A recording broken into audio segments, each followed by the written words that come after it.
Hi guys, welcome to Movie Expo channel. ಇವತ್ತು ನಾನು 2022ರಲ್ಲಿ ರಿಲೀಸ್ ಆಗಿರೋ ವದೆಲ್ಲಾ ರೈಲ್ವೆ ಸ್ಟೇಷನ್ ತೆಲುಗು ಮೂವಿನ ಎಕ್ಸ್ಪ್ಲೈನ್ ಮಾಡ್ತಾ ಇದ್ದೀನಿ. ಇದು ಮಿಸ್ಟರಿ ಕ್ರೈಮ್ ಥ್ರಿಲ್ಲರ್ ಮೂವಿ ಆಗಿರುತ್ತೆ.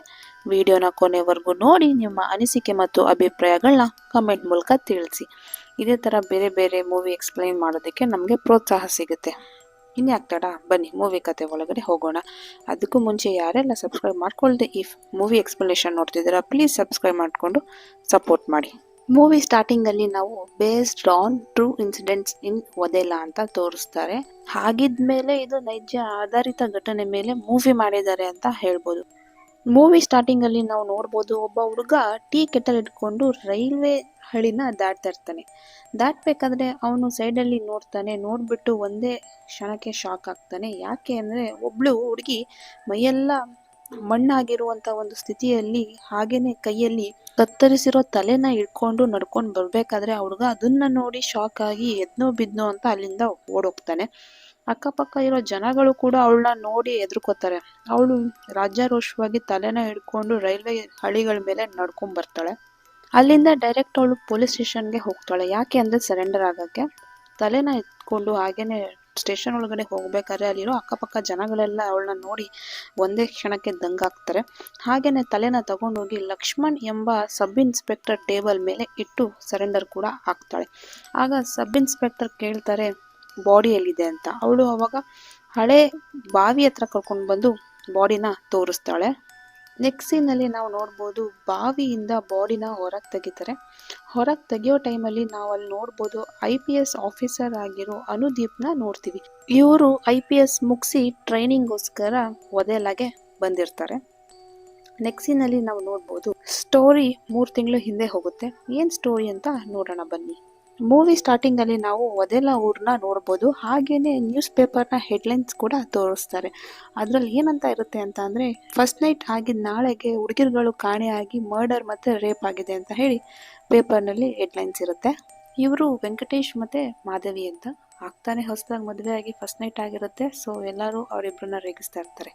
ನೆಕ್ಸ್ಟ್ ಸೀನಲ್ಲಿ ನೋಡ್ಬೋದು, ಈ ಮೂವಿಯ ಮೇನ್ ಕ್ಯಾರೆಕ್ಟರ್ ಹೀರೋ ಹೀರೋಯಿನ್, ಇವ್ರ ಹೆಸರು ಬಂದ್ಬಿಟ್ಟು ತಿರುಪತಿ ಮತ್ತೆ ರಾಧಾ ಅಂತ ಹೇಳ್ಬಿಟ್ಟು. ತಿರುಪತಿ ಏನೋ ತರಲೆ ಕೆಲಸ ಮಾಡಿದ್ದಾನೆ ಅಂತ ಹೇಳ್ಬಿಟ್ಟು ರಾಧಾ ಕಸ್ಬರ್ಕೆಲಿ ಆಟ ಆಡ್ಸ್ಕೊಂಡು ಹೊಡಿತಿರ್ತಾಳೆ. ಅದೇ ಟೈಮಲ್ಲಿ ಊರಿನ ಸರ್ಪಂಚ್ ಅಂತ ಬಂದ್ಬಿಟ್ಟು ಅವನು ಕೊಟ್ಟಿರೋ ಬಟ್ಟೆನ ಈಸ್ಕೊಂಡು ಹೋಗಕ್ಕೆ ಅಂತ ಬಂದಿರ್ತಾನೆ. ಅವಳು ಹಾಗೇನೆ ಆ ಬಟ್ಟೆಯಲ್ಲಿ 100 ರೂಪಾಯಿ ಸಿಕ್ತು ಅಂತ ಹೇಳಿ ವಾಪಸ್ ಬಂದು ಕೊಡ್ತಾಳೆ. ಅದನ್ನ ನೋಡಿ ಅವನಿಗೆ ಖುಷಿಯಾಗಿ ಎಷ್ಟು ನಿಯತ್ತಾಗಿ ಕೆಲಸ ಮಾಡ್ತಾ ಇದೆಯಾ ನೀನು ಅಂತ ಹೇಳಿ ಅಪ್ರಿಷಿಯೇಟ್ ಮಾಡಿಬಿಟ್ಟು ಅಲ್ಲಿಂದ ಹೊರಟ್ಬಿಡ್ತಾನೆ. ಅಲ್ಲಿಗೆ ಈ ಸೀನ್ ಕಟ್ಟಾಗಿ ನೆಕ್ಸ್ಟ್ ಸೀನಲ್ಲಿ ನಾವು ನೋಡ್ಬೋದು, ಮೂವಿ ಸ್ಟಾರ್ಟಿಂಗ್ ಅಲ್ಲಿ ನಾವು ಮಾಧವಿ ಅಂತ ಹೇಳಿ ಒಂದು ಹುಡುಗಿ ನೋಡ್ತೀವಲ್ಲ, ಅವಳೇ ಈ ಹುಡುಗಿ ಲವರ್ ಇವನು ವಿವೇಕ್ ಅಂತ. ಇವನ್ಗೆ ಕೈ ಕೊಟ್ಟು ಅವನು ವೆಂಕಟೇಶ್ ಜೊತೆ ಮದುವೆ ಕೂಡ ಆಗ್ಬಿಟ್ಟಿರ್ತಾಳೆ. ಆ ವಿಷಯ ಗೊತ್ತಾಗಿ ಇವನು ಫ್ರೆಂಡ್ಸ್ ಜೊತೆ ಕುತ್ಕೊಂಡು ಎಣ್ಣೆ ಹೊಡಿತಿರ್ತಾನೆ.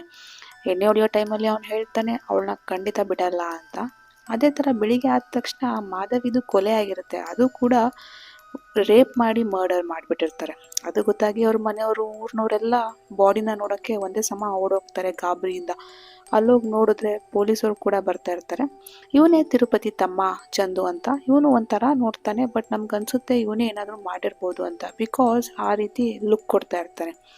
ನೆಕ್ಸ್ಟ್ ಸೀನಲ್ಲಿ ಪೊಲೀಸವರು ಕೂಡ ಎಲ್ಲ ಬಂದು ಇನ್ವೆಸ್ಟಿಗೇಷನ್ ಮಾಡಬೇಕು ಅಂತ ಹೇಳಿ ಬಾಡಿನೆಲ್ಲ ನೋಡಬೇಕಾದ್ರೆ ಅನುದೀಪ್ಗಂತೂ ತುಂಬ ಬೇಜಾರಾಗುತ್ತೆ. ಅಷ್ಟು ಕ್ರೂರವಾಗಿ ರೇಪ್ ಮಾಡಿ ಮರ್ಡರ್ ಮಾಡಿರ್ತಾರೆ.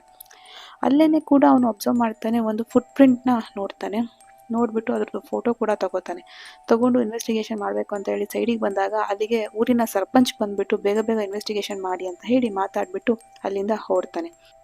ನೆಕ್ಸ್ಟ್ ಅನುದೀಪ್ಗೆ ಯಾರ ಮೇಲೆಲ್ಲ ಡೌಟ್ ಬರುತ್ತೆ ಅವ್ರನ್ನೆಲ್ಲ ಇನ್ವೆಸ್ಟಿಗೇಷನ್ ಮಾಡಬೇಕು ಅಂತ ಹೇಳ್ಬಿಟ್ಟು ಮಾಧವಿಯ ಗಂಡ ಮತ್ತೆ ಮಾವನ ಸ್ಟೇಷನ್ಗೆ ಕರ್ಕೊಂಡು ಹೋಗ್ತಾನೆ.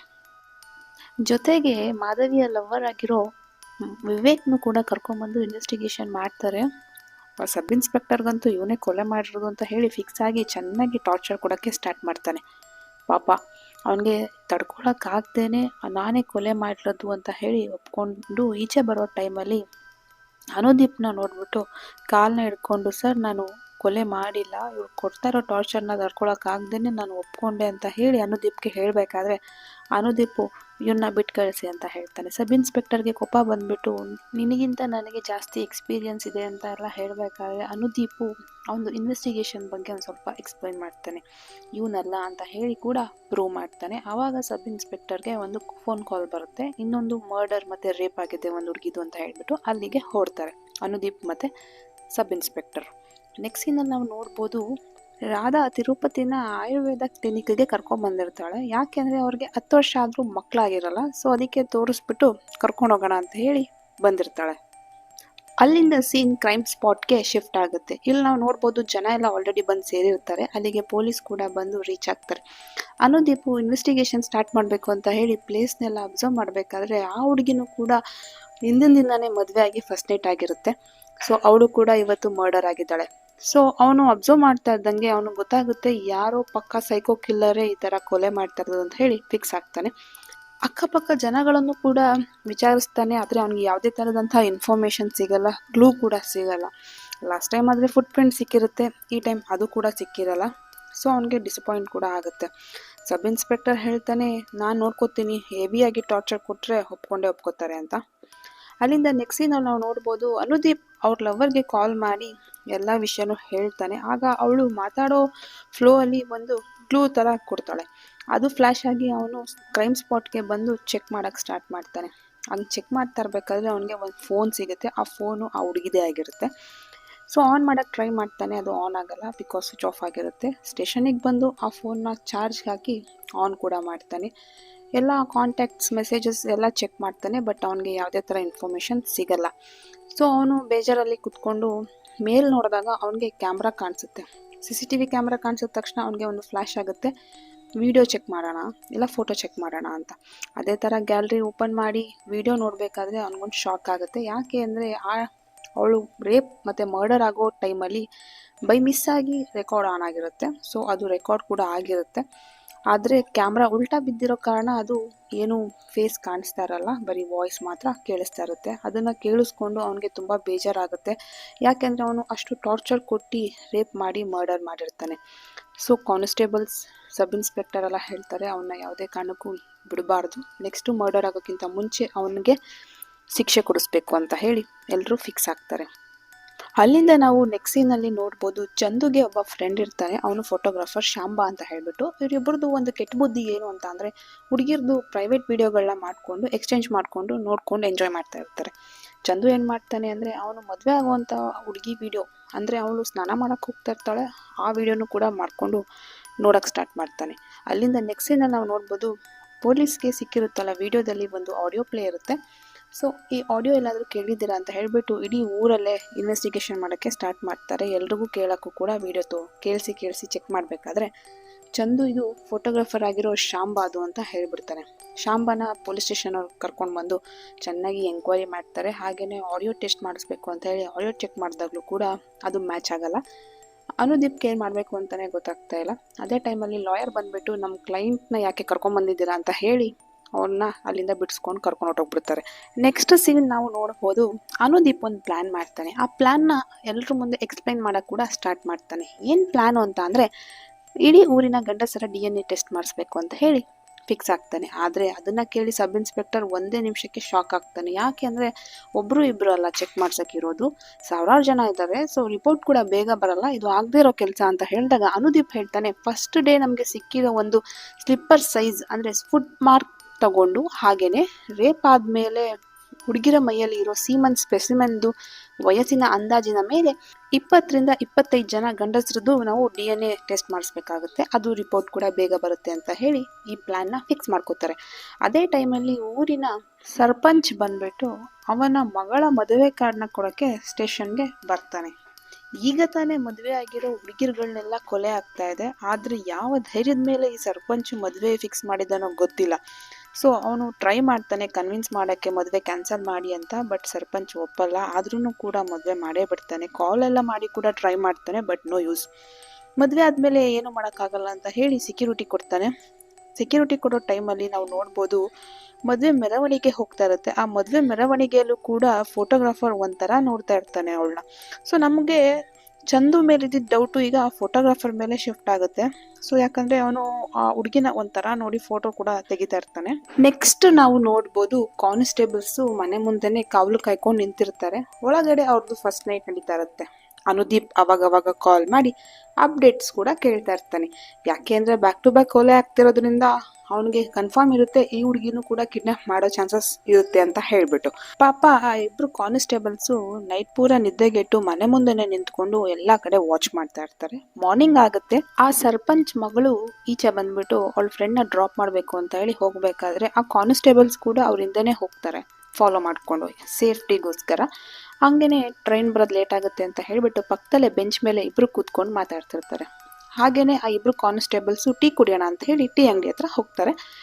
ಗ್ಯಾಪಲ್ಲಿ ಏನಾಗುತ್ತೆ, ಒಂದು ಗೂಡ್ಸ್ ಟ್ರೈನು ಅಡ್ಡ ಬಂದ್ಬಿಡುತ್ತೆ. ಅದು ಪಾಸ್ ಆಗೋವರೆಗೂ ಅವರು ಅಲ್ಲೇ ಅಬ್ಸರ್ವ್ ಮಾಡ್ತಿರ್ತಾರೆ. ಗ್ಯಾಪಲ್ಲಿ ಅವಳನ್ನ ಕಿಡ್ನಾಪ್ ಮಾಡಿಬಿಟ್ಟಿರ್ತಾರೆ.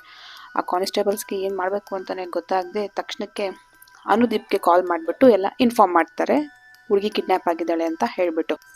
ಅಲ್ಲಿಗೆ ಆ ಸೀನ್ ಕಟ್ಟಾಗಿ ನೆಕ್ಸ್ಟ್ ಸೀನಲ್ಲಿ ನೋಡ್ಬೋದು ಕಿಡ್ನಾಪರು ಸರ್ಪಂಚ್ ಮಗಳನ್ನ ಎತ್ತಾಕೊಂಡ್ಬರ್ತಾನೆ. ಅವಳು ಅವನ್ನ ನೋಡಿ ಶಾಕ್ ಆಗ್ತಾಳೆ. ಆಗ್ಬಿಟ್ಟು ನೀನಾ, ನಮ್ಮ ಅಪ್ಪಂಗೆ ಗೊತ್ತಾದ್ರೆ ನೀನು ಸುಮ್ಮನೆ ಬಿಡಲ್ಲ ಅಂತ ಹೇಳಿ ಆವಾಜ್ ಹಾಕಿದ್ರೆ ಅವನು ತಲೆನೇ ಕೆಡ್ಸ್ಕೊಳಲ್ಲ. ತಲೆ ಕೆಡಿಸ್ಕೊಳ್ದೇನೆ ಟಾರ್ಚರ್ ಕೊಡೋಕ್ಕೆ ಸ್ಟಾರ್ಟ್ ಮಾಡ್ತಾನೆ. ಯಾವ ಥರ ಟಾರ್ಚರು ಅಂತ ಅಂದರೆ, ನಿನ್ನ ಫಸ್ಟ್ ನೈಟಲ್ಲಿ ಏನೆಲ್ಲ ನಿನ್ನ ಗಂಡ ಮಾಡ್ದ ಅದನ್ನು ಹೇಳು ಅಂತ ಹೇಳಿ ಟಾರ್ಚರ್ ಕೊಡೋಕ್ಕೆ ಸ್ಟಾರ್ಟ್ ಮಾಡ್ತಾನೆ. ಅವಳು ಹೆದರ್ಕೊಂಡು ಹೇಳಕ್ಕೆ ಸ್ಟಾರ್ಟ್ ಮಾಡ್ತಾಳೆ. ಈ ಕಡೆ ನಾವು ನೋಡ್ಬೋದು ಅನುದೀಪ್, ಕಾನ್ಸ್ಟೇಬಲ್ಸ್ ಎಲ್ಲರೂ ಹುಡುಕ್ತಾ ಇರ್ತಾರೆ ಆ ಗದ್ದೆ ಒಳಗಡೆ. ಆದರೆ ಸಿಗ್ತಾನೆ ಇರಲ್ಲ. ಆ ಟೈಮಲ್ಲಿ ಇವನು ಟಾರ್ಚರ್ ಕೊಟ್ಟು ಕ್ರೂರವಾಗಿ ರೇಪ್ ಮಾಡಿ ಮರ್ಡರ್ ಕೂಡ ಮಾಡೇ ಬಿಡ್ತಾನೆ. ಆದರೆ ಅನುದೀಪ್ ಕೈಯಲ್ಲಿ ಏನೂ ಮಾಡೋಕ್ಕಾಗಲ್ಲ. ಆ ಹುಡುಗಿನ ಸೇವ್ ಮಾಡೋಕ್ಕೂ ಕೂಡ ಆಗಲ್ಲ.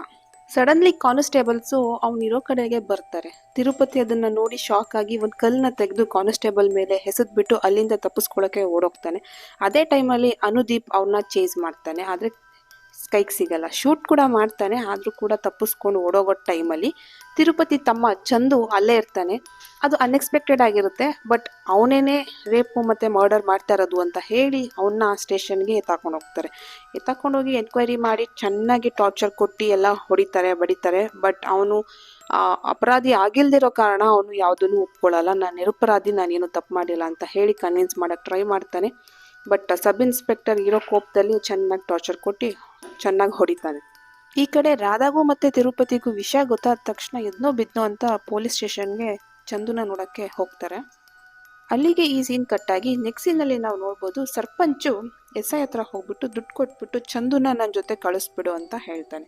ಸ್ಟಾರ್ಟಿಂಗ್ ಎಸ್ ಐ ಒಪ್ಪಲ್ಲ, ಆದ್ರೂ ಕೂಡ ದುಡ್ಡಿನ ಆಸೆಗೋಸ್ಕರ ಚಂದುನ ಸರ್ಪಂಚ್ ಜೊತೆ ಕಳಿಸ್ಕೊಟ್ಬಿಡ್ತಾನೆ. ಈ ವಿಷಯ ಅನುದೀಪ್ಗೆ ಗೊತ್ತಾಗಿ ಸಬ್ ಇನ್ಸ್ಪೆಕ್ಟರ್ಗೆ ಬೈಬೇಕಾದ್ರೆ ಸಬ್ ಇನ್ಸ್ಪೆಕ್ಟರ್ ಹೇಳ್ತಾನೆ, ಇದು ನಿನಗೆ ಫ್ಯಾಷನ್ ಇರ್ಬೋದು ಜಾಬು, ಆದರೆ ನನಗೆ ಫ್ಯಾಮಿಲಿ ಇದೆ, 3 ಜನ ಹೆಣ್ಮಕ್ಳಿದ್ದಾರೆ, ಅವ್ರು ಮದುವೆ ಮಾಡೋಕ್ಕೆ ನನಗೆ ದುಡ್ಡಿನ ಅವಶ್ಯಕತೆ ಇದೆ. ಈ ಕೆಲಸ ಮಾಡೋದ್ರಿಂದ ನನಗೆ ದುಡ್ಡು ಸಿಕ್ಕಿ ಅದರಲ್ಲಿ ಮದುವೆ ಮಾಡ್ಕೊಂಡು ನಾನು ಇರೋಕ್ಕಾಗಲ್ಲ. ಹಾಗಾಗಿ ನಾನು ಲಂಚ ತಗೊಂಡು ನಾನು ನನ್ನ ಮಕ್ಕಳು ಮದುವೆ ಮಾಡಿ ನಾನು ಚೆನ್ನಾಗಿರ್ತೀನಿ. ನೀನು ಸಿನ್ಸಿಯರಾಗಿ ಕೆಲಸ ಮಾಡಿ ನೀನು ಬೇಕಾದರೆ ಕಂಡಿಡಿ, ಇನ್ವೆಸ್ಟಿಗೇಷನ್ ಮಾಡು ಅಂತ ಹೇಳಿ ದುಡ್ಡು ತೊಗೊಂಡು ಅಲ್ಲಿಂದ ಹೊರಟ್ಬಿಡ್ತಾನೆ. ನೆಕ್ಸ್ಟು ರಾಧಾ ಮತ್ತು ತಿರುಪತಿ ಅನುದೀಪ್ ಹತ್ರ ಬಂದ್ಬಿಟ್ಟು ರಿಕ್ವೆಸ್ಟ್ ಮಾಡ್ತಾನೆ, ನನ್ನ ತಮ್ಮ ಏನು ಮಾಡಿಲ್ಲ ಅಂತ. ಆಗ ಅವನು ಹೆಲ್ಪ್ಲೆಸ್ ಆಗಿ ಸರ್ಪಂಚ್ ನಿನ್ನ ತಮ್ಮನ ಕರ್ಕೊಂಡೋಗಿದ್ದೇನೆ ಅಂತ ಹೇಳ್ತಾನೆ. ಈ ಕಡೆ ನಾವು ನೋಡ್ಬೋದು ಸರ್ಪಂಚು ತುಂಬ ಟಾರ್ಚರ್ ಕೊಡ್ತಾ ಇರ್ತಾನೆ ಚಂದುಗೆ. ಯಾಕೆ ಅಂತ ಅಂದರೆ ಅವಳ ಮಗಳನ್ನ ಇವನೇ ಕೊಲೆ ಮಾಡಿರೋದು, ರೇಪ್ ಮಾಡಿಬಿಟ್ಟು ಅಂತ ತಿಳ್ಕೊಂಡಿರ್ತಾನಲ್ಲ, ಹಾಗಾಗಿ ತುಂಬ ಟಾರ್ಚರ್ ಕೊಡ್ತಾನೆ. ಅದೇ ಜಾಗಕ್ಕೆ ತಿರುಪತಿ ಮತ್ತು ರಾಧಾ ಬಂದ್ಬಿಟ್ಟು ಅವನು ಅಮಾಯಕ, ಅವನೇನು ಮಾಡಿರೋ ಚಾನ್ಸೇ ಇಲ್ಲ ಅಂತ ಹೇಳಿ ರಿಕ್ವೆಸ್ಟ್ ಮಾಡಿಕೊಂಡ್ರು ಕೂಡ ಸರ್ಪಂಚು ಬಿಡೋದಿಲ್ಲ. ಆಗ ಅವ್ರೇನು ಮಾಡ್ತಾರೆ ಅಂದರೆ ಊರಿನ ಬೇರೆ ಬೇರೆ ದೊಡ್ಡ ಮನುಷ್ಯರ ಹತ್ರ ಹೋಗ್ಬಿಟ್ಟು ರಿಕ್ವೆಸ್ಟ್ ಮಾಡ್ತಾರೆ. ಆದರೆ ಯಾರು ಕೂಡ ಸರ್ಪಂಚ್ ವಿರುದ್ಧ ಹೆಲ್ಪ್ ಮಾಡೋಕ್ಕೆ ಬರಲ್ಲ. ಆಗ ರಾಧಾ ಲಾಯರ್ ಹೆಲ್ಪ್ ತಗೊಳ್ಳೋಣ ಅಂತ ಹೇಳಿಬಿಟ್ಟು ಲಾಯರ್ನ ಕನ್ಸಲ್ಟ್ ಮಾಡಿಬಿಟ್ಟು ಅವ್ರ ಜೊತೆ ಮಾತಾಡಿ ಹೇಗಾದರೂ ಮಾಡಿ ಚಂದುನ ಬಿಡಿಸ್ಬೇಕು ಅಂತ ಹೇಳಿ ತುಂಬ ಪ್ರಯತ್ನ ಪಡ್ತಿರ್ತಾಳೆ. ಈ ಕಡೆ ನಾವು ನೋಡ್ಬೋದು ಅನುದೀಪು ಸರ್ಪಂಚಿಗೆ ಕಾಲ್ ಮಾಡಿಬಿಟ್ಟು ಚಂದು ನಿರಪರಾಧಿ, ಅವನು ಅಮಾಯಕ, ಅವನೇನು ತಪ್ಪು ಮಾಡಿಲ್ಲ, ಯಾಕೆ ಅಂದರೆ ಇನ್ನೊಂದು ಹುಡುಗಿಯ ಮರ್ಡರ್ ಮತ್ತು ರೇಪ್ ಆಗಿದೆ, ಸೊ ದಯವಿಟ್ಟು ಅವನ್ನ ಬಿಟ್ಬಿಡಿ ಅಂತ ಹೇಳಿ ಹೇಳ್ತಾನೆ. ಆವಾಗ ಸರ್ಪಂಚು ಚೆಕ್ ಮಾಡೋಕ್ಕೆ ಅಂತ ಹೇಳಿ ಬಂದಾಗ ಅದು ನಿಜ ಕೂಡ ಆಗಿರುತ್ತೆ. ಆಗ ಸರ್ಪಂಚ್ಗೆ ಗೊತ್ತಾಗುತ್ತೆ ಅವನು ನಿರಪರಾಧಿ, ನಾನು ಸುಮ್ಮನೆ ಅವನ್ನ ಕರ್ಕೊಂಡೋಗಿ ಟಾರ್ಚರ್ ಮಾಡಿದೆ ಅಂತ ಅನಿಸುತ್ತೆ. ನೆಕ್ಸ್ಟ್ ಸೀನಲ್ಲಿ ನಾವು ನೋಡ್ಬೋದು ಸರ್ಪಂಚು ಚಂದುಗೆ ಟ್ರೀಟ್ಮೆಂಟ್ ಕೂಡ ಕೊಡಿಸಿ ಮನೆ ಹತ್ರಕ್ಕೆ ಕರ್ಕೊಂಡ್ಬಂದು ಬಿಡ್ತಾನೆ. ರಾಧಾ ಕೈಗೆ ಸ್ವಲ್ಪ ದುಡ್ಡು ಕೂಡ ಕೊಡ್ತಾನೆ, ನಂದು ತಪ್ಪಾಯಿತು ಅಂತ ಹೇಳಿ ಕ್ಷಮೆ ಕೇಳಿಬಿಟ್ಟು. ಆದರೆ ರಾಧಾ ಅವ್ನು ಕೊಟ್ಟಿದ್ದ ದುಡ್ಡನ್ನ ಆಕ್ಸೆಪ್ಟ್ ಮಾಡಲ್ಲ, ಅವನಿಗೆ ವಾಪಸ್ ಕೊಟ್ಬಿಡ್ತಾಳೆ. ವಾಪಸ್ ಕೊಟ್ಮೇಲೆ ಸರ್ಪಂಚಿಗೆ ಅವನಿಗೆ ಪಶ್ಚಾತ್ತಾಪ ಕಾಡುತ್ತೆ. ಯಾಕೆ ಅಂದರೆ ಸುಮ್ಮನೆ ಕರ್ಕೊಂಡೋಗಿ ನಾನು ಪನಿಷ್ ಮಾಡಿದೆ ಅಂತ ಹೇಳಿ ಬೇಜಾರು ಮಾಡ್ಕೊಂಡು ಅಲ್ಲಿಂದ ಹೊರಟ್ಬಿಡ್ತಾನೆ. ಅಲ್ಲಿಂದ ಸೀನ್ ಕಟ್ಟಾಗಿ ನೆಕ್ಸ್ಟ್ ಸೀನಲ್ಲಿ ನಾವು ನೋಡ್ಬೋದು ಅನುದೀಪ್ ತುಂಬಾ ಯೋಚನೆ ಮಾಡ್ಕೊಂಡು ಸ್ಟೇಷನ್ ಹೊರಗಡೆ ನಿಂತಿರ್ತಾನೆ. ಅದೇ ಟೈಮಲ್ಲಿ ಸ್ಫೂರ್ತಿ ಕಾಲ್ ಮಾಡ್ತಾಳೆ. ಸ್ಫೂರ್ತಿ ಕಾಲ್ ಮಾಡಿದಾಗ ಅನುದೀಪ್ ಎಲ್ಲ ಥರನೂ ಅಪ್ಡೇಟ್ ಮಾಡ್ತಾನೆ. ನಾನು IPS ಮಾಡಬಾರ್ದಾಗಿತ್ತು ಅಂತ ಹೇಳಿ ಬೇಜಾರು ಕೂಡ ಆಗ್ತಾನೆ. ಅದನ್ನು ಕೇಳಿ ಸ್ಫೂರ್ತಿ ಐಡಿಯಾ ಕೊಡ್ತಾಳೆ, ನಾವಿಬ್ಬರೇ ಮದುವೆ ಆಗೋಣ, ಆವಾಗ ನನ್ನ ಕಿಡ್ನಾಪ್ ಮಾಡಕ್ಕೆ ಬರ್ತಾನೆ, ನೀನು ಅವಾಗ ಅರೆಸ್ಟ್ ಮಾಡ್ಬೋದು ಅಂತ ಹೇಳ್ಬಿಟ್ಟು. ಈ ಐಡಿಯಾ ಇಷ್ಟ ಆಗಿ ಅವನು ಕೂಡ ಒಪ್ಕೊಂಡು, ಸ್ಟಾರ್ಟಿಂಗ್ ಒಪ್ಕೊಳ್ಳಿಲ್ಲ, ಆಮೇಲೆ ಒಪ್ಕೊಂಡು ಲೋಕಲ್ TV ಚಾನಲ್ನಲ್ಲಿ ಅನೌನ್ಸ್ ಕೂಡ ಮಾಡ್ತಾನೆ. ಊರಿನ ಎಲ್ಲ ಜನರು ಮದುವೆಗೆ ಕರೀತಾನೆ. ಅದನ್ನ ರಾಧಾ ಮತ್ತು ತಿರುಪತಿ ಕೂಡ ನೋಡ್ತಾರೆ. ಕೆಲವರು ಊರಿನ ಎಲ್ಲ ಜನಗಳನ್ನು ನೋಡಿ ಆಶ್ಚರ್ಯ ಆಗ್ತಾರೆ, ಯಾಕೆ ಇವನು ಈ ಥರ ರಿಸ್ಕ್ ತಗೋತಾ ಇದ್ದಾನೆ ಅಂತ ಹೇಳ್ಬಿಟ್ಟು. ಹಾಗೆ ಅನುದೀಪ್ ಚಾಲೆಂಜ್ ಕೂಡ ಮಾಡ್ತಾನೆ, ನಿನಗೆ ಧೈರ್ಯ ಇದ್ರೆ ನನ್ನ ಹುಡುಗಿನ ಕಿಡ್ನಾಪ್ ಮಾಡುವಂತ ಆ ಮರ್ಡರರ್ಗೆ. ಅಲ್ಲಿಗೆ ಈ ಸೀನ್ ಕಟ್ಟಾಗಿ ನೆಕ್ಸ್ಟ್ ಸೀನಲ್ಲಿ ಬೆಳಿಗ್ಗೆ ಅವರಿಬ್ರು ಮದುವೆ ಕೂಡ ಆಗ್ತಾರೆ. ಅಲ್ಲಿಗೆ ತಿರುಪತಿ, ರಾಧಾ, ಸ್ವಲ್ಪ ಜನ ಊರಿನ ಎಲ್ಲ ಜನಗಳು ಬಂದಿರ್ತಾರೆ. ಅಲ್ಲಿ ನಾವು ಅಬ್ಸರ್ವ್ ಮಾಡ್ಬೋದು ಫೋಟೋಗ್ರಾಫರ್ ಆ ಹುಡುಗಿನ ಒಂಥರ ನೋಡ್ತಾ ಇರ್ತಾನೆ. ಹಾಗೇನೆ ಅವ್ರು ಮದುವೆ ಮಾಡ್ಕೊಂಡು ಮನೆಗೂ ಕೂಡ ಎಂಟ್ರಿ ಆಗ್ತಾರೆ. ರಾಧಾನೇ ಎಂಟ್ರಿ ಮಾಡ್ಕೋತಾಳೆ ಆರತಿ ಮಾಡಿಬಿಟ್ಟು. ಡೋರ್ ಹತ್ರ ಆ ಮರ್ಡರರು ಒಂದು ಲೆಟರ್ ಕೂಡ ಇಟ್ಟಿರ್ತಾನೆ, ಚಾಲೆಂಜ್ ಆಕ್ಸೆಪ್ಟೆಡ್ ಅಂತ ಹೇಳ್ಬಿಟ್ಟು. ಇದನ್ನ ನೋಡಿ ಅನುದೀಪ್ಗೆ ಶಾಕ್ ಕೂಡ ಆಗುತ್ತೆ. ಈ ಕಡೆ ನೈಟು ತಿರುಪತಿ ಮತ್ತೆ ಚಂದು, ಶಾಂಬು ಎಲ್ಲ ಕೂತ್ಕೊಂಡು ಪಾರ್ಟಿ ಮಾಡ್ಕೊಂಡು ಮಾತಾಡ್ತಾ ಇರ್ತಾರೆ. ನಾನು ಯಾವುದೇ ಕಾರಣಕ್ಕೂ ನನಗೆ ಅವಮಾನ ಮಾಡಿದವ್ರನ್ನ ಬಿಡಲ್ಲ ಅಂತ ಹೇಳಿ ಚಂದು ಎಲ್ಲರ ಮುಂದೆ ಹೇಳ್ತಾ ಇರ್ತಾನೆ. ನೆಕ್ಸ್ಟ್ ಸೀನಲ್ಲಿ ನಾವು ನೋಡ್ಬೋದು ಅನುದೀಪ್ ಮತ್ತೆ ಸ್ಫೂರ್ತಿ ಫಸ್ಟ್ ನೈಟ್ ಮಾಡ್ಕೋತಾ ಇರ್ತಾರೆ. ಈ ಕಡೆ ರಾಧಾಗೆ ನಿದ್ದೆ ಬರ್ತಾ ಇರಲಿಲ್ಲ. ಸೊ ಬಾಯಾರಿಕೆ ಆಯಿತು ಅಂತ ನೀರು ಕುಡಿಯೋಕೆ ಎದ್ದೇಳ್ತಾಳೆ. ಹಟ್ಟದ ಮೇಲಿಂದ ಒಂದು ಬಾಕ್ಸು ಕೆಳಗಡೆ ಬೀಳುತ್ತೆ. ಈ ಬಾಕ್ಸಲ್ಲಿ ಏನಿದೆ ನೋಡೋಣ ಅಂತ ಹೇಳ್ಬಿಟ್ಟು ಓಪನ್ ಮಾಡ್ತಾಳೆ. ಅದರಲ್ಲಿ ಕೆಲವು ಹುಡುಗಿಯರ್ದು ಇನ್ನರ್ ವೇರ್ಸ್ ಇರುತ್ತೆ. ರಾಧಾಗೆ ಶಾಕ್ ಆಗುತ್ತೆ, ಇದು ಯಾವುದು ನಂದಲ್ವಲ್ಲ, ಇದು ಇಲ್ಲಿ ಹೇಗೆ ಬಂತು ಅಂತ ಹೇಳ್ಬಿಟ್ಟು ಎಲ್ಲ ಕ್ಲೀನಾಗಿ ಅಬ್ಸರ್ವ್ ಮಾಡಿ ಚೆಕ್ ಮಾಡ್ತಾಳೆ. ಹಾಗೇನೆ ಕೆಲವು ಒಡವೆಗಳು ಸಿಗುತ್ತೆ. ಈ ಒಡವೆಗಳು ಕೂಡ ನಂದಲ್ವಲ್ಲ, ಈ ಒಡವೆ ಯಾರ್ದು ಅಂತ ಕ್ಲೀನಾಗಿ ಚೆಕ್ ಮಾಡೋಣ ಅಂತೇಳಿ ಚೆಕ್ ಮಾಡ್ತಾ ಇರ್ತಾಳೆ. ಈ ಒಡವೆಗಳನ್ನ ನಾನು ಎಲ್ಲೋ ನೋಡಿದ್ದೀನಿ ಅಂತ ಅವಳಿಗೆ ಅನ್ಸಕ್ಕೆ ಸ್ಟಾರ್ಟ್ ಆಗುತ್ತೆ. ಆವಾಗ ಅವಳಿಗೆ ಫ್ಲ್ಯಾಶ್ ಆಗುತ್ತೆ, ಓ ಸರ್ಪಂಚ್ ಮಗಳದು ಇದು ಒಡವೆ, ಹಾಗೆ ಮಾಧವಿದು ಕೂಡ ಇದೆ. ಯಾಕೆ ಅಂದರೆ ಫಸ್ಟ್ ನೈಟ್ ದಿನ ಅವಳುಗಳನ್ನ ರೆಡಿ ಮಾಡೋಕ್ಕೆ ಅಂತ ಹೋಗಿರ್ತಾಳೆ. ಸೊ ಆವಾಗ ಆ ಒಡವೆಗಳನ್ನ ಅಲ್ಲಿ ನೋಡಿರ್ತಾಳೆ. ಒಂದ್ಸರಿ ಕನ್ಫರ್ಮ್ ಮಾಡ್ಕೊಳ್ಳೋಕ್ಕೆ ಅಂತ ಹೇಳ್ಬಿಟ್ಟು ಆ ಒಡವೆಗಳನ್ನೆಲ್ಲ ತಗೊಂಡು ಮನೆಯಿಂದ ಹೊರಗೆ ಬರ್ತಾರೆ. ಹೊರಗಡೆ ಬಂದರೆ ತಿರುಪತಿ ಮತ್ತು ಚಂದು ಎಲ್ಲರೂ ಅಲ್ಲೇ ಮಲಗಿರ್ತಾರೆ. ಓಕೆ, ಅವ್ರನ್ನೆಲ್ಲ ದಾಟ್ಕೊಂಡು ಅವಳು ಸರ್ಪಂಚ್ ಮನೆಗೆ ಫಸ್ಟು ಓಡೋಗ್ತಾಳೆ. ಸರ್ಪಂಚ್ ಮನೆ ಹತ್ರ ಹೋಗ್ಬಿಟ್ಟು ಸರ್ಪಂಚ್ನ ಕರೆದ್ಬಿಟ್ಟು ಒಡವೆನ ತೋರಿಸ್ತಾಳೆ.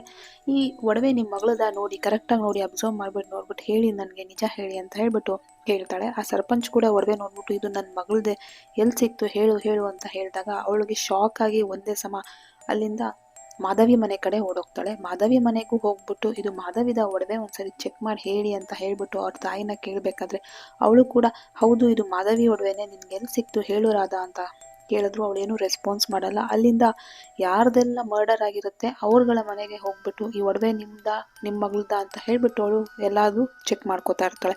ಅವರೆಲ್ಲರೂ ಕೂಡ ಹೌದು ಎಲ್ಲಿ ಸಿಕ್ತು ಅಂತ ರಾಧಾನ ಕೇಳ್ತಾರೆ. ಅವಳೇನು ಹೇಳಲ್ಲ.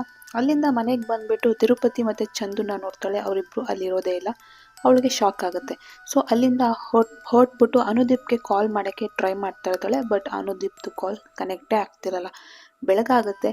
ಅನುದೀಪ್ ಎದ್ದೇಳ್ತಾನೆ, ಆದರೆ ಸ್ಫೂರ್ತಿ ಇನ್ನೂ ಮಲಗೆ ಇರ್ತಾಳೆ. ಇವಳು ಈ ಕಡೆ ರಾಧಾ ಕಾಲ್ ಮೇಲೆ ಕಾಲ್ ಮಾಡ್ತಾನೆ ಇರ್ತಾಳೆ ಅನುದೀಪ್ಗೆ ಏನೋ ಹೇಳೋಕ್ಕೋಸ್ಕರ. ನೆಕ್ಸ್ಟ್ ಸೀನಲ್ಲಿ ನೋಡ್ಬೋದು ತಿರುಪತಿ ಅನುದೀಪ್ ಮನೆಗೆ ಬರ್ತಾನೆ ಕೆಲಸ ಇದೆ ಅಂತ ಹೇಳ್ಬಿಟ್ಟು. ಅವನು ಅನುದೀಪ್ ಹತ್ರ ಹೋಗ್ಬಿಟ್ಟು ಮಾತಾಡ್ಬೇಕಾದ್ರೆ ಅನುದೀಪ್ ಹೇಳ್ತಾನೆ, ನೆನ್ನೆದು ಕೆಲವು ಬಟ್ಟೆಗಳಿದೆ, ಅದನ್ನೆಲ್ಲ ತೊಗೊಂಡೋಗಿ ವಾಶ್ ಮಾಡಿ ಐರನ್ ಮಾಡಿ ತೊಗೊಂಡು ಬಾ ಅಂತ ಹೇಳ್ತಾನೆ. ಅವನು ಸರಿ ಅಂತ ಹೇಳಿ ಮನೆ ಒಳಗಡೆ ಹೋಗಿ ಬಟ್ಟೆನೆಲ್ಲ ತೊಗೊಂಡು ಹೊರಡ್ತಾನೆ. ಅನುದೀಪ್ ಏನು ಅಬ್ಸರ್ವ್ ಮಾಡಲ್ಲ. ತಿರುಪತಿ ಅಲ್ಲಿಂದ ಹೊರಟ್ಬಿಡ್ತಾನೆ. ಆವಾಗ ರಾಧಾ ಕಾಲ್ ಮಾಡ್ತಾಳೆ. ಅನುದೀಪು ಏನು 42 ಮಿಸ್ ಕಾಲ್ಸ್ ಇದೆಯಲ್ಲ ಅಂತ ಹೇಳಿ ತಕ್ಷಣಕ್ಕೆ ರಿಸೀವ್ ಮಾಡಿ ಮಾತಾಡಿದಾಗ ರಾಧಾ ಹೇಳ್ತಾಳೆ, ಸ್ಫೂರ್ತಿ ದಳ ನೋಡಿ ಅಂತ. ಅನುದೀಪ್ ಬಂದು ಚೆಕ್ ಮಾಡಿ ನೋಡ್ತಾನೆ, ಸ್ಫೂರ್ತಿ ಅಲ್ಲಿರೋದೇ ಇಲ್ಲ. ರಾಧಾ ಶಾಕ್ ಆಗಿ ಹತ್ಕೊಂಡು ಇದಕ್ಕೆಲ್ಲ ಕಾರಣ ನನ್ನ ಗಂಡ ತಿರುಪತಿನೇ ಅಂತ ಹೇಳಿ ನಿಜ ಹೇಳ್ತಾಳೆ. ಈ ಕಡೆ ನೋಡ್ಬೋದು ತಿರುಪತಿ ಸೈಕಲ್ ಹೊಡ್ಕೊಂಡು ಹೋಗ್ತಾ ಅವನು ಒಂಥರ ಕ್ರೀಪಿ ಸ್ಮೈಲ್ ಕೊಟ್ಕೊಂಡು ಆ ಮೂಟೆನೇ ನೋಡ್ತಾನೆ. ನಮಗೆ ಆ ಮೂಟೆ ನೋಡಿದಾಗ ಅರ್ಥ ಆಗಲ್ಲ. ಸೊ ಸೀನು ಸ್ವಲ್ಪ ಫ್ಲ್ಯಾಶ್ ಬ್ಯಾಕ್ ಹೋಗುತ್ತೆ. ತಿರುಪತಿ ಸ್ಫೂರ್ತಿನ ಯಾವ ಥರ ಕಿಡ್ನಾಪ್ ಮಾಡ್ದ ಅಂತ ಹೇಳಿ ಫ್ಲ್ಯಾಶ್ ಬ್ಯಾಕಲ್ಲಿ ಇವಾಗ ನಮಗೆ ತೋರಿಸ್ತಾರೆ. ಅವಳು ರೂಮಲ್ಲಿ ಮಲಗಿರ್ಬೇಕಾದ್ರೆ ಅನುದೀಪು ಬಟ್ಟೆ ಇದೆ ಎತ್ಕೋ ಅಂತ ಹೇಳಿರ್ತಾನಲ್ಲ. ಸೊ ಅವನು ಡೈರೆಕ್ಟಾಗಿ ಸ್ಫೂರ್ತಿ ರೂಮ್ಗೆ ಬಂದು ಸ್ಫೂರ್ತಿನ ಪ್ರಜ್ಞೆ ತಪ್ಪಿಸಿ ಆ ಬಟ್ಟೆಗಳ ಜಾಗದ ಬದಲು ಸ್ಫೂರ್ತಿನ ಮಲಗಿಸ್ಬಿಟ್ಟು ಮೂಟೆ ಕಟ್ಕೊಂಡು ಸೈಕಲಲ್ಲಿ ತಗೊಂಡೋಗಿರ್ತಾನೆ. ಸೊ ಹಾಗಾಗಿ ಅನುದೀಪ್ಗೆ ಯಾವುದೇ ಥರ ಕ್ಲೂ ಅಥವಾ ಡೌಟ್ ಬರೋದಿಲ್ಲ. ಸೊ ಆವಾಗ ನಮಗೆ ಕನ್ಫರ್ಮ್ ಆಗುತ್ತೆ ಇಷ್ಟು ದಿನ ಮರ್ಡರ್ ರೇಪ್ ಮಾಡ್ತಾ ಇದ್ದಿದ್ದು ತಿರುಪತಿನೇ ಅಂತ ಹೇಳಿ ಕನ್ಫರ್ಮ್ ಆಗುತ್ತೆ. ಅನುದೀಪ್ಗೆ ಆಕ್ಸೆಪ್ಟ್ ಮಾಡೋಕ್ಕಾಗ್ತಾ ಇಲ್ಲ ಸ್ಫೂರ್ತಿನ ಕಿಡ್ನ್ಯಾಪ್ ಮಾಡಿರೋದು. ಸೊ ರಾಧಾ ಹೇಳ್ತಾಳೆ, ನಾನು ಈ ಒಂದು ಸೈಡ್ ಹುಡುಕ್ತೀವಿ, ನೀವು ಒಂದು ಸೈಡ್ ಹುಡುಕಿ ಅಂತ ಹೇಳಿ ಕಾಲ್ ಕಟ್ ಮಾಡ್ತಾಳೆ. ರಾಧಾ ಏನು ಮಾಡ್ತಾಳೆ, ಒಂದು ಐಡಿಯಾ ಮಾಡಿ ಅವಳು ಸಾಕಿರೋ ನಾಯಿ ಹತ್ರ ಹೋಗ್ಬಿಟ್ಟು ತಿರುಪತಿ ಯೂಸ್ ಮಾಡ್ತಾ ಇದ್ದಿದ್ದು ಬಟ್ಟೆ ಸೋಪು ಎಲ್ಲಾರ್ದ್ರದ್ದು ಸ್ಮೆಲ್ ತೋರಿಸ್ಬಿಟ್ಟು ನಾಯಿನ ಬಿಡ್ತಾಳೆ. ಆ ನಾಯಿ ಎಲ್ಲ ಕಡೆ ಓಡಿ ಸ್ಮೆಲ್ ತಗೊಂಡು ಓಡೋಗಿ ಒಂದು ಪಾಳು ಬಿದ್ದಿರೋ ಬಾವಿ ಹತ್ರ ಬಂದು ಬೊಗಳ್ತಾ ಇರ್ತಾಳೆ. ಅವಳು ಕೂಡ ಆ ಪಾಳು ಬಿದ್ದಿರೋ ಬಾವಿನ ನೋಡ್ತಾಳೆ, ಬಟ್ ಅಲ್ಲಿ ಸರಿಯಾಗಿ ಏನೋ ಕಾಣಿಸಲ್ಲ. ಸೊ ಅಲ್ಲಿ ಇಲ್ಲ ಅಂತ ಅಂದ್ಕೊಂಡು ಹತ್ಕೊಂಡು ಕಿರ್ಚಾಡ್ತಿರ್ತಾಳೆ. ಆದರೆ ಆ ನಾಯಿ ಕಂಟಿನ್ಯೂಸ್ ಆಗಿ ಆ ಬಾವಿನ ನೋಡಿಕೊಂಡೇ ಬೊಗಳ್ತಾ ಇರೋದನ್ನ ಅವಳು ಅಬ್ಸರ್ವ್ ಮಾಡಿ ಬಂದು ಬಾವಿನ ಕ್ಲಿಯರಾಗಿ ನೋಡಿದಾಗ ಗೊತ್ತಾಗುತ್ತೆ ತಿರುಪತಿ ಆ ಬಾವಿ ಒಳಗಡೆನೆ ಆ ಸ್ಫೂರ್ತಿ ಜೊತೆ ಇರ್ತಾನೆ. ಆ ಸ್ಫೂರ್ತಿ ಬಾಯಿನ ಹೊಮ್ಕಿಟ್ಕೊಂಡಿರ್ತಾನೆ. ಯಾಕೆ ಅಂದರೆ ಅವಳು ಕೂಗೋದು ಕೇಳಿಸ್ಬಾರ್ದು ರಾಧನ್ಗೆ ಅಂತ ಹೇಳ್ಬಿಟ್ಟು. ಆಮೇಲೆ ತಿರುಪತಿ ಬಾವಿಯಿಂದ ಮೇಲ್ ಬಂದ್ಬಿಟ್ಟು ರಾಧಾಗೆ ಹೊಡೆದ್ಬಿಟ್ಟು ಬೈಯಕ್ಕೆ ಸ್ಟಾರ್ಟ್ ಮಾಡ್ತಾನೆ. ಈ ಥರ ನಾನು ಚೇಂಜ್ ಆಗೋದಕ್ಕೆ ನೀನೇ ಕಾರಣ ಅಂತ ಹೇಳ್ಬಿಟ್ಟು. ರಾಧನ್ಗೆ ತಡ್ಕೊಳಕ್ಕಾಗ್ತಾ ಇಲ್ಲ, ಏನು ನಡೀತಾ ಇದೆ ಅಂತ ಆಕ್ಸೆಪ್ಟ್ ಮಾಡೋಕ್ಕಾಗ್ತಾ ಇಲ್ಲ. ಸೊ ಏನಾಯಿತು, ಯಾಕೆ ಹಿಂಗೆ ಮಾಡ್ತಾ ಇದೆಯಾ ಅಂತ ಹೇಳಿ ಕೇಳಿದಾಗ ತಿರುಪತಿ ಒಂದು ಫ್ಲ್ಯಾಶ್ ಬ್ಯಾಕ್ ಹೇಳೋಕ್ಕೆ ಸ್ಟಾರ್ಟ್ ಮಾಡ್ತಾನೆ. ಯಾವ ಫ್ಲ್ಯಾಶ್ ಬ್ಯಾಕ್ ಅಂತ ಅಂದರೆ ಅವ್ನು ಮದುವೆ ಆಗಿದ್ದ ದಿನದ ಫ್ಲ್ಯಾಶ್ ಬ್ಯಾಕು. ಮದುವೆ ಆಗಿದ್ದ ದಿನನೇ ಅವ್ರದ್ದು ಫಸ್ಟ್ ನೈಟ್ ಮಾಡಿದಾಗ ಅವನು ಹೋಗ್ಬಿಟ್ಟು ಮಾತಾಡೋಕ್ಕೆ ಟ್ರೈ ಮಾಡ್ತಾನೆ. ಬಟ್ ರಾಧಾ ಮುಖ ಕೊಟ್ಟು ಕೂಡ ಮಾತಾಡಲ್ಲ. ಈ ಮದುವೆ ನನಗೆ ಇಷ್ಟ ಇರಲಿಲ್ಲ, ಆದ್ರೂ ಕೂಡ ನಮ್ಮ ಅಮ್ಮನ ಬಲವಂತಕ್ಕೆ ನಾನು ಈ ಮದುವೆನ ಒಪ್ಕೊಂಡೆ. ನಮ್ಮ ಅಪ್ಪ ಇಲ್ದಿರೋ ಕಾರಣ ನಮ್ಮಮ್ಮ ನಿನಗೆ ಮದುವೆ ಮಾಡಿಕೊಟ್ಬಿಟ್ರು. ನಿನಗೇನು ನನ್ನ ದೇಹ ಬೇಕಲ್ವಾ, ತಗೋ ಅಂತ ಹೇಳಿ ಮಲ್ಕೋತಾಳೆ. ಆದರೆ ತಿರುಪತಿಗೆ ಆಕ್ಸೆಪ್ಟ್ ಮಾಡೋಕ್ಕಾಗ್ತಾ ಇಲ್ಲ. ಸೊ ಆದ್ರೂ ಕೂಡ ಅವನು ಟ್ರೈ ಮಾಡ್ತಾನೆ. ರಾಧಾ ಚುಚ್ಚು ಮಾತಾಡೋಕ್ಕೆ ಸ್ಟಾರ್ಟ್ ಮಾಡ್ತಾಳೆ. ನೀನು ಸ್ನಾನ ಮಾಡಿಲ್ವಾ, ಬ್ರಷ್ ಮಾಡಿಲ್ವಾ ಅಂತ ಹೇಳಿ ಏನೇನೋ ಹೇಳಿ ತಿರುಪತಿಗೆ ಬೇಜಾರು ಮಾಡೋಕ್ಕೆ ಟ್ರೈ ಮಾಡ್ತಾಳೆ. ಆದರೆ ತಿರುಪತಿಗೆ ಸ್ವಲ್ಪ ಭಯ ಆಗಕ್ಕೆ ಸ್ಟಾರ್ಟ್ ಆಗುತ್ತೆ, ನರ್ವಸ್ ಕೂಡ ಆಗುತ್ತೆ. ನನಗೇನಾದರೂ ಇಂಪಾರ್ಟೆನ್ಸಿ ಪ್ರಾಬ್ಲಮ್ ಇದೆಯಾ ಅಂತಲೂ ಕೂಡ ಮನಸ್ಸಲ್ಲಿ ಅನ್ಕೋತಾನೆ. ನೆಕ್ಸ್ಟ್ ಸೀನ್ ಪ್ರೆಸೆಂಟಿಗೆ ಬರುತ್ತೆ. ಈಗ ಗೊತ್ತಾಯ್ತಾ ನಾನು ಯಾಕೆ ಈ ಥರ ಚೇಂಜ್ ಆದೆ, ಯಾಕೆ ಈ ಥರ ರೇಪ್ ಮಾಡೋಕ್ಕೆ ಸ್ಟಾರ್ಟ್ ಮಾಡಿದೆ ಅಂತ, ಎಲ್ಲ ನಿನ್ನಿಂದನೇ ನಾನು ಈ ಥರ ಚೇಂಜ್ ಆಗಿದ್ದು ಅಂತ ಹೇಳಿ ರಾಧಂಗೆ ಬೈತಾ ಇರ್ತಾನೆ. ನೆಕ್ಸ್ಟ್ ಅವ್ನು ಹೇಳ್ತಾನೆ, ನಾನು ಮಾಧವಿಯ ಮೊದಲನೇ ದಿನದ ರಾತ್ರಿ ನಾನು ಮಿಸ್ ಆಗಿ ಈಚೆ ಬಂದಾಗ ಅವರು ಇಬ್ಬರು ಜೊತೆಲಿರೋದನ್ನ ನೋಡಿ ನನಗೂ ಕೂಡ ಆಸೆಗಳು ಫೀಲಿಂಗ್ಸ್ಗಳು ಸ್ಟಾರ್ಟ್ ಆಯಿತು. ನನಗೆ ಇಂಪಾರ್ಟೆನ್ಸಿ ಪ್ರಾಬ್ಲಮ್ ಇದೆಯೋ ಇಲ್ವೋ ಅಂತ ಚೆಕ್ ಮಾಡಬೇಕು ಅಂತ ಹೇಳಿಬಿಟ್ಟೆ ನಾನು ಅದ್ರ ನಾಳೆಗೇ ಮಾಧವಿನ ಕಿಡ್ನ್ಯಾಪ್ ಮಾಡಿ ರೇಪ್ ಮಾಡಿದೆ. ಸೊ ನನಗೆ ಅವಾಗ ಗೊತ್ತಾಯಿತು ನನಗೆ ಯಾವುದೇ ಥರ ಇಂಪಾರ್ಟೆನ್ಸಿ ಪ್ರಾಬ್ಲಮ್ ಇಲ್ಲ, ಸೊ ನಾನು ಗಂಡಸೆ ಅಂತ ಹೇಳಿಬಿಟ್ಟು ಕಿರ್ಚ್ಕೊಂಡು ಗರ್ವದಿಂದ ಹೇಳ್ತಾನೆ. ರಾಧಂಗೆ ಏನು ಮಾತಾಡಬೇಕು ಅಂತಲೇ ಗೊತ್ತಾಗ್ದೇನೆ ದಂಗಾಗಿ ಸ್ಟ್ಯಾಚು ಥರ ನಿಂತಿರ್ತಾಳೆ. ರಾಧಾ ತಿರುಪತಿಗೆ ರಿಕ್ವೆಸ್ಟ್ ಮಾಡ್ತಾಳೆ, ಆ ಹುಡುಗಿನ ಬಿಟ್ಬಿಡು, ನಾವಿಬ್ರು ಚೆನ್ನಾಗಿರೋಣ ಅಂತ ಹೇಳಿ ಕಾಲ್ಗೆಲ್ಲ ಬಿದ್ದು ರಿಕ್ವೆಸ್ಟ್ ಮಾಡ್ಕೊಂಡ್ರು ಕೂಡ ತಿರುಪತಿ ಅವಳ ಮಾತನ್ನ ಕೇಳ್ದೇನೆ ಅವಳಿಗೇನೆ ಚೆನ್ನಾಗಿ ಹೊಡೆದು ಒಂದು ರಾಡ್ ತೊಗೊಂಡು ಅವಳ ತಲೆಗೆ ಹೊಡೆದು ಅವಳಿಗೆ ಪ್ರಜ್ಞೆ ತಪ್ಸೋಕ್ಕೂ ಟ್ರೈ ಮಾಡ್ತಾನೆ. ಆದರೆ ಅವಳು ಪ್ರಜ್ಞೆ ತಪ್ಪಲ್ಲ, ಕೆಳಗೆ ಕೊಚ್ಚೆ ಒಳಗಡೆ ಬೀಳ್ತಾಳೆ. ಆ ಬಿದ್ಲು ಅಂತ ಹೇಳಿಬಿಟ್ಟು ಅವನು ತಿರುಪತಿ ಮತ್ತೆ ಸ್ಫೂರ್ತಿ ಮೇಲೆ ಬಲಾತ್ಕಾರ ಮಾಡೋಕ್ಕೆ ಅಂತ ಹೋದಾಗ ಅದನ್ನು ಅವಳು ರಾಧಾ ನೋಡಿಬಿಟ್ಟು ಅಲ್ಲೇ ಪಕ್ಕದಲ್ಲೇ ಒಂದು ಸಲಾಕೆ ಇರುತ್ತೆ, ಅದನ್ನು ತಗೊಂಡು ಆ ಬಾವಿ ಒಳಗೇನೆ ಡೈರೆಕ್ಟಾಗಿ ಜಂಪ್ ಮಾಡಿ ಒಂದೇ ಏಟಿಗೆ ತಿರುಪತಿ ತಲೆನ ಕತ್ತರಿಸ್ಬಿಡ್ತಾಳೆ. ಕತ್ತರಿಸಾದ್ಮೇಲೆ ಸ್ಫೂರ್ತಿಗೆ ತನ್ನ ಸೀರೆನೇ ಬಿಚ್ಕೊಟ್ಬಿಟ್ಟು ಆ ತಲೆನ ತಗೊಂಡು ಸ್ಟೇಷನ್ ಕಡೆಗೆ ನಡ್ಕೊಂಡು ಬರ್ತಾಳೆ. ಇದೇ ಸೀನನ್ನು ನಾವು ಮೂವಿ ಸ್ಟಾರ್ಟಿಂಗ್ನಲ್ಲಿ ನೋಡಿದ್ದು, ತುಂಬ ಭಯಾನಕವಾಗಿದೆ. ನೆಕ್ಸ್ಟ್ ಸೀನಲ್ಲಿ ನಾವು ನೋಡ್ಬೋದು ಅನುದೀಪು ಟ್ರೈನಿಂಗ್ ಎಲ್ಲ ಮುಗಿಸಿ ವಾಪಸ್ಸು ಸ್ಫೂರ್ತಿ ಜೊತೆಗೆ ಊರಿಗೆ ಹೊರಟಿರ್ತಾನೆ. ಹಾಗೆ ಸೈಕಲ್ ಗ್ಯಾಪಲ್ಲಿ ಒಂದು ಇಂಟರ್ವ್ಯೂ ಕೂಡ ಕೊಟ್ಬಿಟ್ಟು ಹೋಗ್ತಾನೆ. ಇಲ್ಲಿಗೆ ಈ ಮೂವಿ ಎಕ್ಸ್ಪ್ಲನೇಷನ್ ಮುಗಿಯುತ್ತೆ. ಮೂವಿ ಕೊನೆಯಲ್ಲಿ ವದೆಲಾ ರೈಲ್ವೆ ಸ್ಟೇಷನ್ ಪಾರ್ಟ್ 2 ಬರುತ್ತೆ ಅಂತ ಕೂಡ ತೋರಿಸಿದ್ದಾರೆ. ಹಾಗೇನೆ ನೆಕ್ಸ್ಟ್ ಮೂವಿ ಯಾವುದು ಬೇಕು ಅಂತ ಹೇಳಿದ್ರೆ ಅದೇ ಮೂವಿನ ಎಕ್ಸ್ಪ್ಲೈನ್ ಮಾಡೋಕ್ಕೆ ನಾನು ಟ್ರೈ ಮಾಡ್ತೀನಿ. Thanks for watching. Please subscribe me.